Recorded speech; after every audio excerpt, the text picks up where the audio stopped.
Hello and welcome, it's Chris from Christopher Holt Training and welcome to this week's tutorial where we're going to be talking about 3 ways to gain more strength and stability from a single leg deadlift.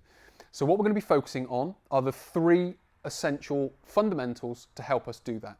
Number 1 is to grip the floor, number 2 is to create tension in the opposite leg, and number 3 is to hold on with both hands. So what we're going to do is we're going to continue on and we're going to talk more about those 3 steps.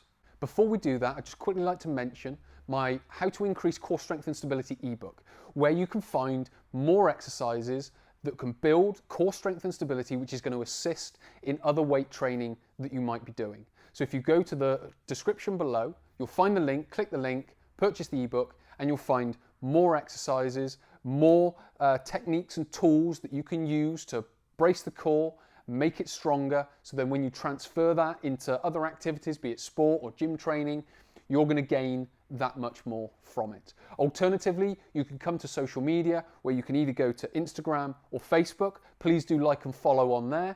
I'm always posting more tutorials up on those sites. Or if you're on YouTube, you can please like and subscribe to the channel. Please leave any comments below.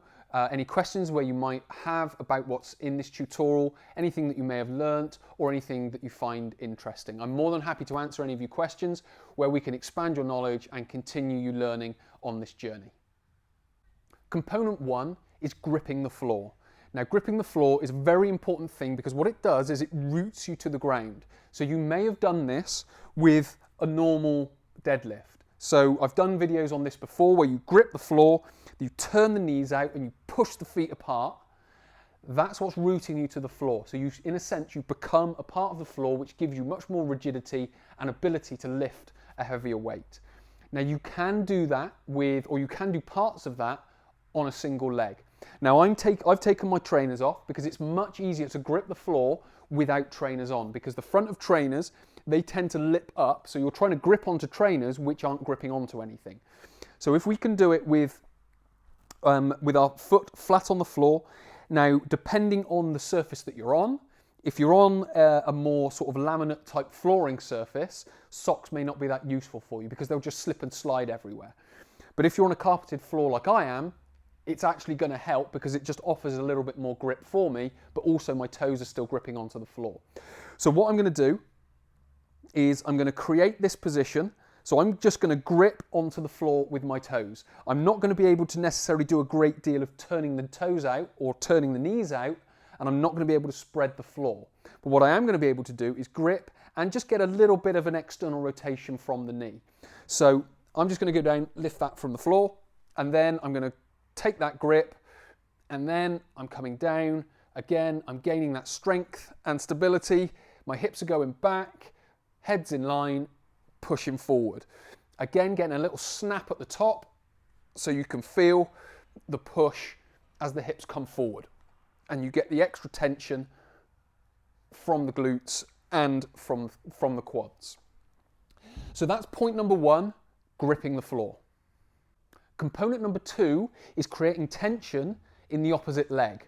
So I didn't really touch on this in the first part, but I'm now going to focus on it a little bit more in this part. So what we're going to do exactly the same. We're going to come up, we're going to grip the floor. I'm just going to bring this to the top.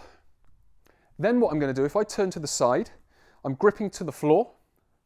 I'm now going into a hip extension with this opposite leg. So what this is doing, this is tensioning the glute on this side, on the opposite side, and I'm going to tension the thigh, and I'm going to point my toes up, and I'm going to tension my lower leg as well. So what I've then got is a gripping on the floor with this foot, which is creating tension through the lower leg and hips. And then I'm creating tension in my glutes, quads, and pointing my toes up for my lower leg. And then I'm getting more grip and tension. And again, I'm working through, getting that snap at the top, coming up, snap at the top. Again, trying to keep toes, knee and hip all locked in position, pushing through, getting that snap at the top. So that's point number 2, create tension through the opposite leg. Component 3 is holding on with two hands. Now, I'm using a kettlebell. You can use dumbbells, you can use a barbell. Obviously, with a barbell, you'll be using two hands anyway. But what the two hands does is it keeps your body more central. If you use a dumbbell to one side, it can sort of drop you into this position or bring you out into this position. So it allows that to happen. If you've got two hands, because this shoulder is being held in position, like with a barbell, same with a kettlebell, it keeps you more central. If the shoulders are more centered, it's going to help with the hips being centered, because you're not really going to be able to move with your shoulders centered and your hips out.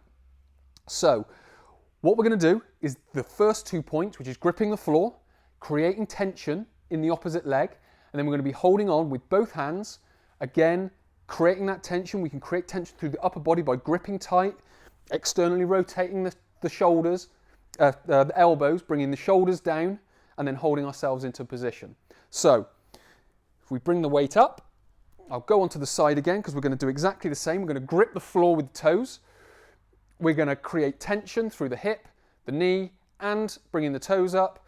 And then we're going down, again, keeping our hip over, squeezing up. Hips back, head in line.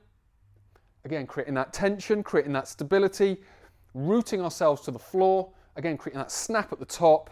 If we do need to put our foot down, there's nothing wrong with that. But trying to keep straight line all the way from the heel, the hip, the shoulder, and the knee. And then relax. To quickly summarize the 3 points that we've covered about how to create more strength and stability using a single leg deadlift or any single leg exercise is: number 1, grip with your toes to the floor. Number 2, create tension in the opposite leg. And number 3, holding on with both hands to keep your shoulders and hips and the torso nice and centered. So add those in, and that's going to help you create that extra strength and stability that you want. Again, as I mentioned at the start, please go to the description below, click through to the How to Increase Core Strength and Stability ebook, download it, get some more underpinning knowledge, get some more exercises, build the glutes, build the torso, so again, you can enhance the strength that you want every day for your sport or for your gym training, and you can make it a much more complete workout by building that core strength as well. Many thanks for watching. My name is Chris from Christopher Holt Training, and I'll speak to you in the next week's tutorial.